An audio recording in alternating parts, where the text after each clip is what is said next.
Bonjour et bonsoir, chers frères et sœurs qui aimaient l'histoire et qui aimaient aussi les événements historiques qui se déroulent sous nos yeux. Alors, vous avez vu qu'on parle de la COP 27, je crois. Et concernant le climat, il a dit beaucoup de choses. Et souvent, il y a des gens qui viennent parler, qui se veulent des experts, à qui pratiquement on ne peut pas porter la contradiction. Aujourd'hui, on parle de changement climatique. Mais moi, je pense que c'est une erreur de parler de changement climatique. Il faut plutôt parler de variation climatique. Pourquoi? Parce que la Terre elle-même est un être vivant. Alors, ceux qui parlent ainsi, ils parlent de réchauffement climatique. Alors que même aujourd'hui, on a des hivers rigoureux. On a des hivers rigoureux. Hein? C'est vrai, on parle de quelques calottes glaciaires qui fondent. Mais regardez l'Antarctique. Regardez l'Antarctique. Il fait tellement froid en Antarctique que personne, d'ailleurs même dans les migrations et l'installation des humains, aucun n'a osé aller en Antarctique. Et il n'y a pas eu de migration en Antarctique. Ceux qui y sont, il y a des installations qui ne sont pas permanentes, qui sont le fait de groupes de scientifiques. Maintenant, moi, je dis une chose. Les glaciations qu'il y a eu dans l'histoire du globe terrestre, là, ceux qui parlent de changement climatique et qui ne font que parler de réchauffement, comment ils expliquent ça? Parce qu'il y a eu la période de la glaciation. Comment ils expliquent la période de la glaciation? Les humains n'étaient même pas encore sur Terre. Il y a eu la glaciation.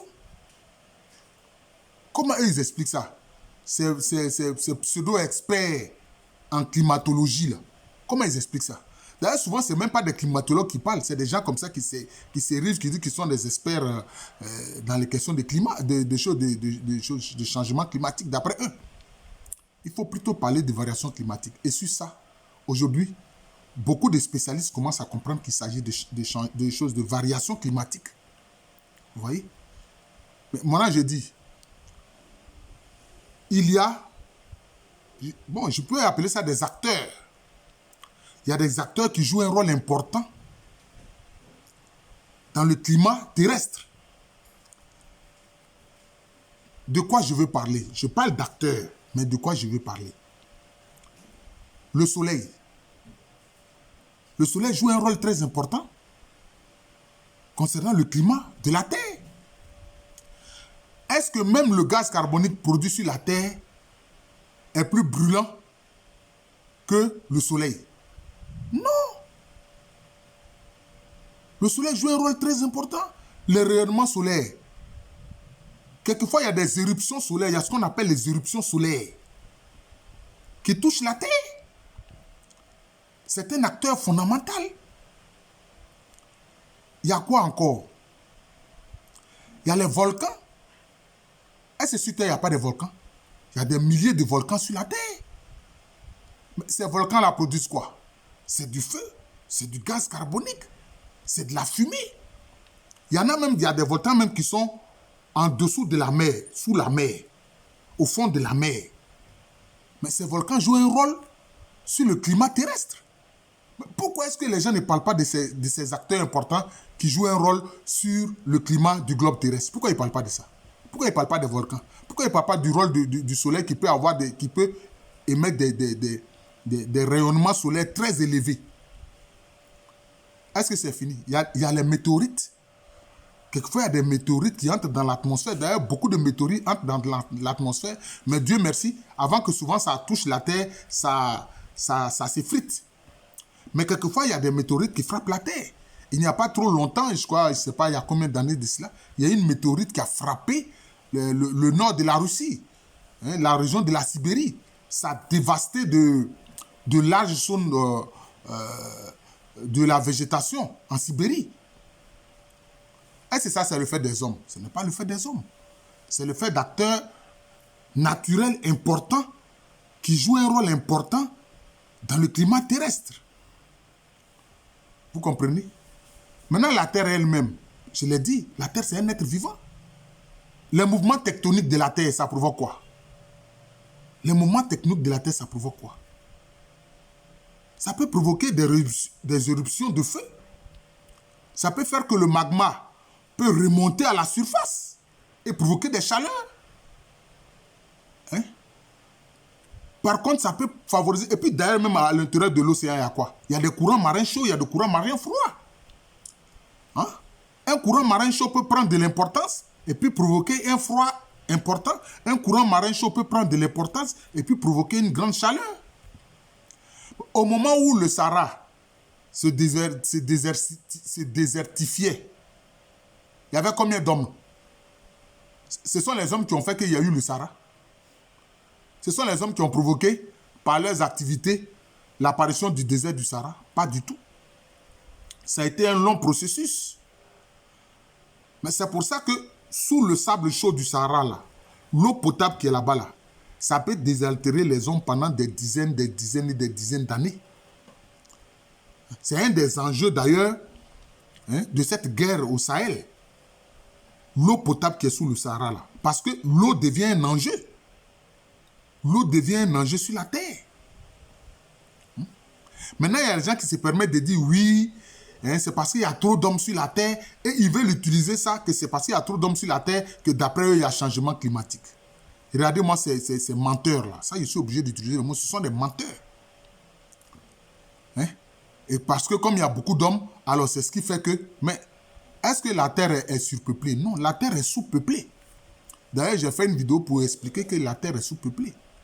Si vous prenez la grande Chine, qui a près de 1,4 milliard d'habitants, la plupart des habitants, ils sont sur la côte Est. Est-ce qu'aujourd'hui, on ne peut pas reverdir les déserts? Le désert de Gobi, est-ce que c'est là-bas, il y a beaucoup d'hommes? Même dans le Xinjiang, où il y a les Ouïghours, il n'y a pas beaucoup d'habitants là-bas. Au Tibet, il n'y a pas beaucoup d'habitants là-bas. Dans les steppes de Mongolie, qui font partie de la Mongolie intérieure de la Chine, il n'y a pas beaucoup d'habitants là-bas. Les habitants sont concentrés surtout sur la côte Est. En Indonésie, il y a des milliers d'îles qui n'ont pas encore été habitées par les êtres humains. Alors, ils parlent de ça parce que c'est des malthusianistes qui veulent réduire la population mondiale. Comme si c'est eux qui ont créé la Terre et qui ont créé les êtres humains. C'est des démons. Je suis obligé de le dire. Et puis, ils font comme si le gaz carbonique ne fait pas partie des éléments importants de la création. Le gaz carbonique fait partie des éléments importants de la création. Je suis en train de vous parler. Je respire du gaz, de l'oxygène. Mais quand j'expire, c'est du gaz carbonique qui sort. Donc le gaz carbonique fait partie de la vie. Le gaz carbonique est un élément important. Alors pourquoi est-ce qu'on veut faire comme si le carbone, c'est une mauvaise chose? On veut présenter le carbone comme une mauvaise chose. Rien de ce que le Créateur a créé n'est mauvais. Tout est bon. Voilà. Moi, ça, je parle maintenant en tant que croyant. Voilà. Il ne faut pas que des petits qui se prétendent athées, personne n'est athée d'ailleurs. Quand ils disent qu'ils sont athées, là, c'est qu'ils croient en quelque chose. Seulement, ils ne veulent pas dire ce que c'est. Mais le diamant que ces mêmes menteurs-là aiment tant, là, le diamant, là, ça vient d'où? Ça vient du carbone. Ça vient du carbone. Et ils ont commencé à dire que oui, présenter les énergies fossiles, le pétrole, le gaz, comme étant des choses mauvaises, etc. Mais si on n'utilise pas le pétrole, le gaz, mais c'est dans la terre, donc c'est toujours présent. Le mieux, c'est d'utiliser pour diminuer sa quantité. Nous, on dit non, ce n'est pas bon. Parce que derrière ça, il y avait une jalousie vis-à-vis des pays pétrolifères. C'est ça l'effet. Mais maintenant qu'il y a eu la crise de l'Ukraine, les États-Unis sont en train de vendre tranquillement le gaz liquéfié, qui est beaucoup plus polluant. Et comme les États-Unis sont puissants, aucun d'eux n'ose parler. Aucun d'eux n'ose parler. Je vois le secrétaire général de l'ONU qui dit non, soit le monde sera solidaire, ou bien tout le monde va mourir suicidé. Ça, c'est des paroles qui n'ont aucun sens. Les paroles n'ont aucun sens.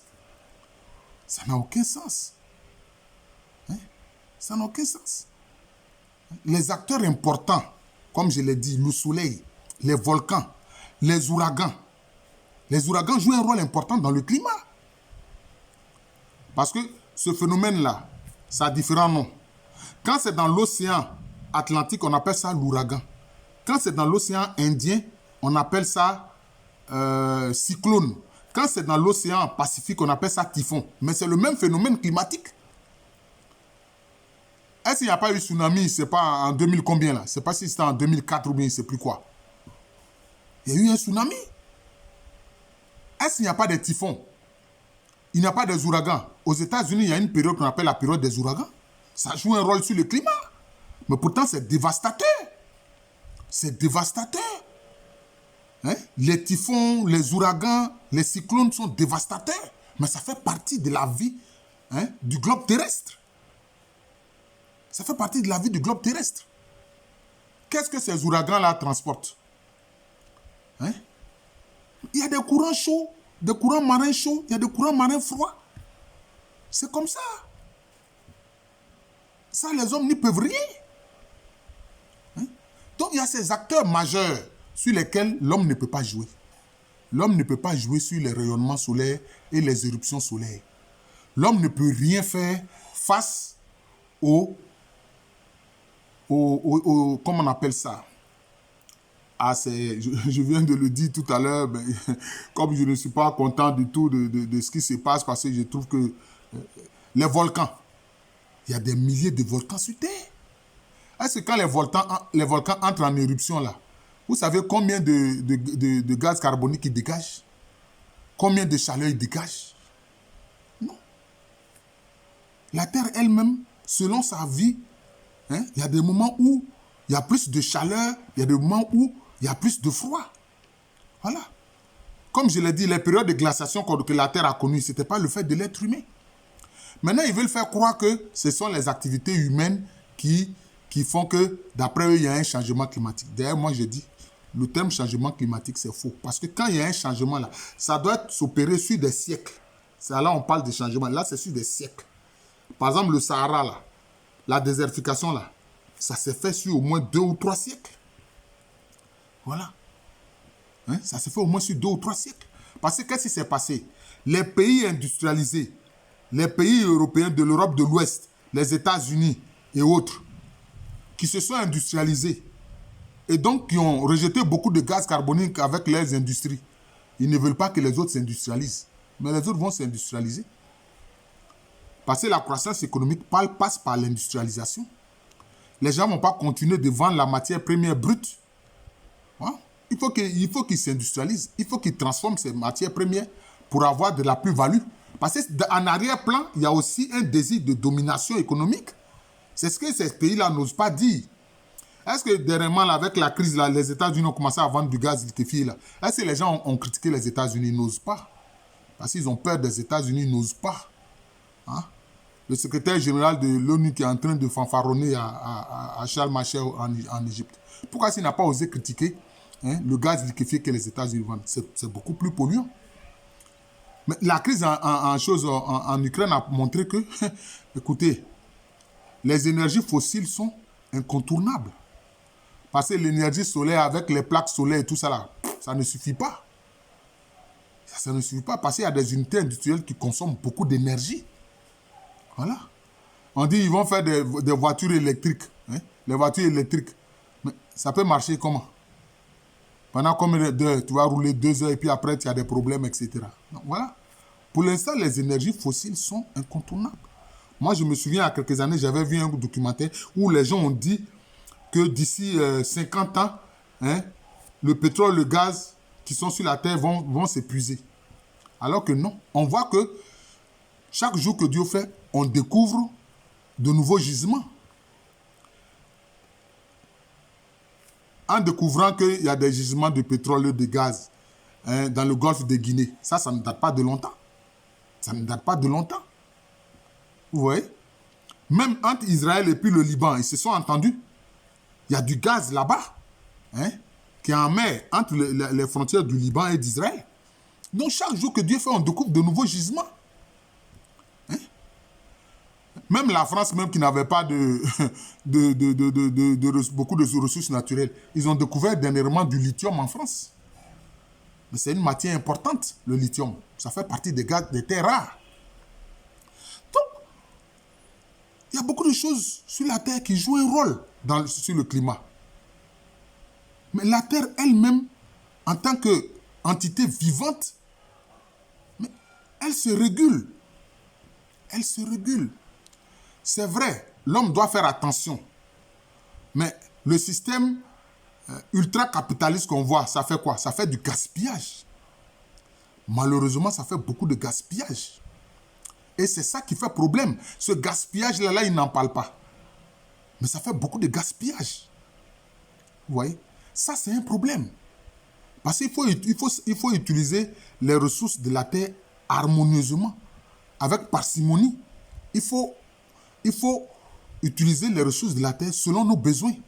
Et non pas sur la base d'un capitalisme effréné où on veut faire de l'argent indéfiniment. Non.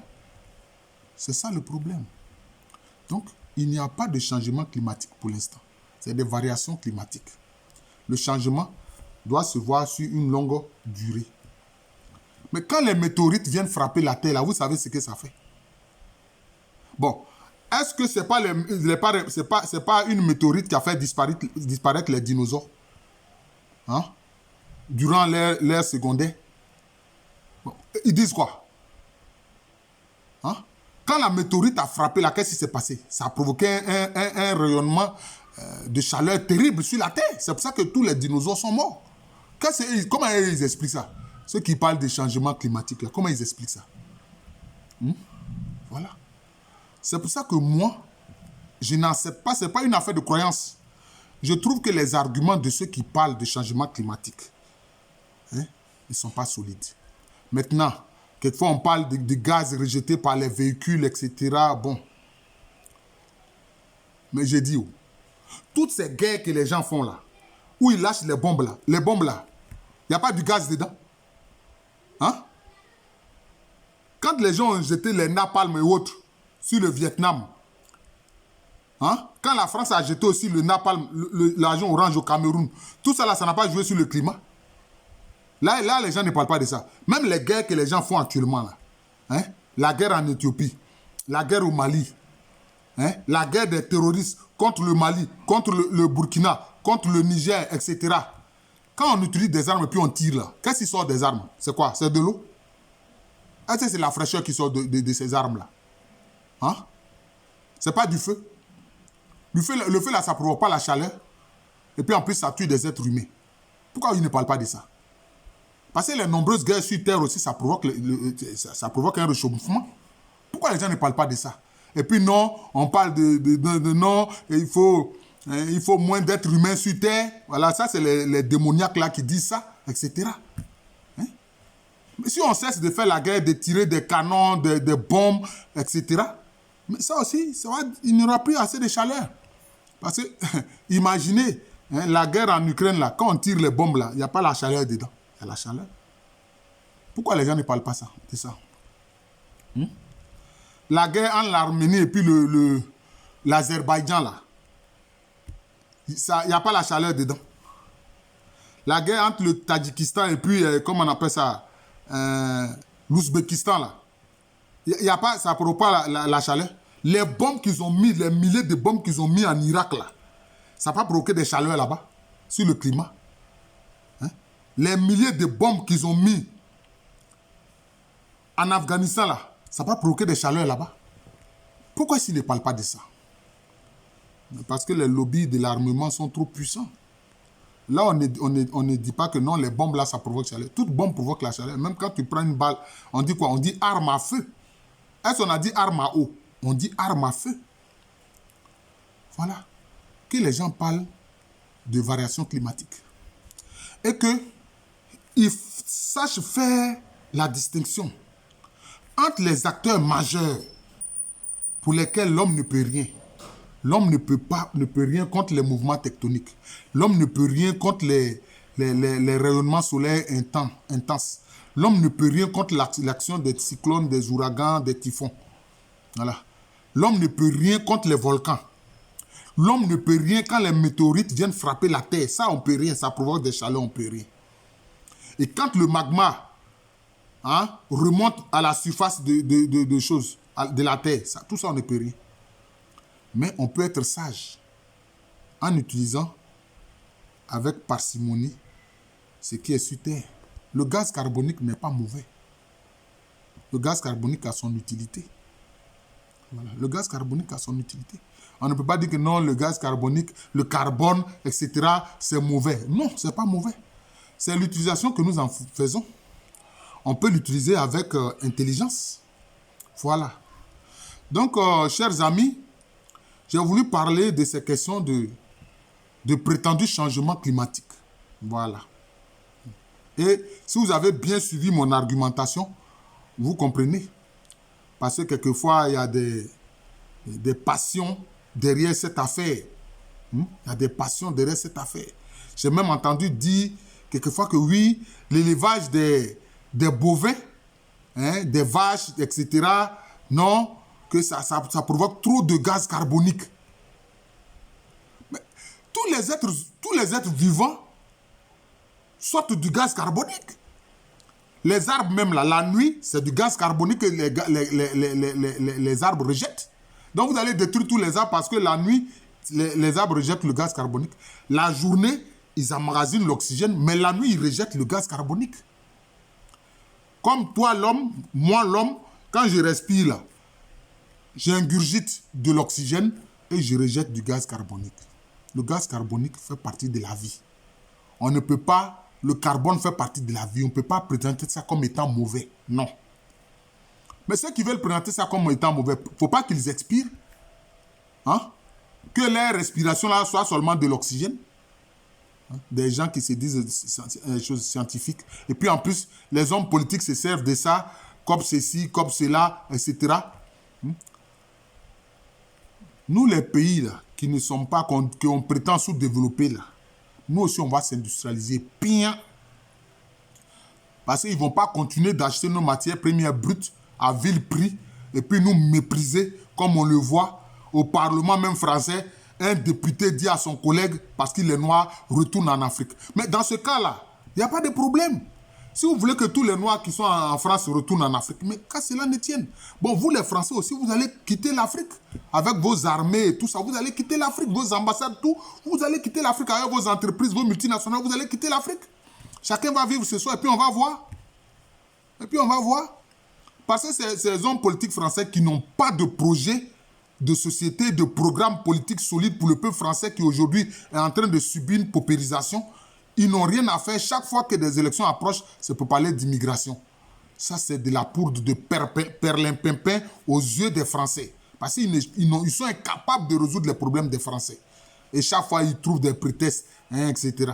J'ai même entendu dire que quand un étranger tue un Français, c'est de la... Comment il a appelé ça là même? La franco-tuerie ou bien, c'est pas la franco... bon, il a utilisé un terme là. Quand on tue un Français, là, il y a un mot pour ça. Mais quand un Français tue là, il n'a pas de mot pour ça. C'est ça. Alors, il a dit francocide, voilà, du francocide. Voilà. Il a parlé de francocide.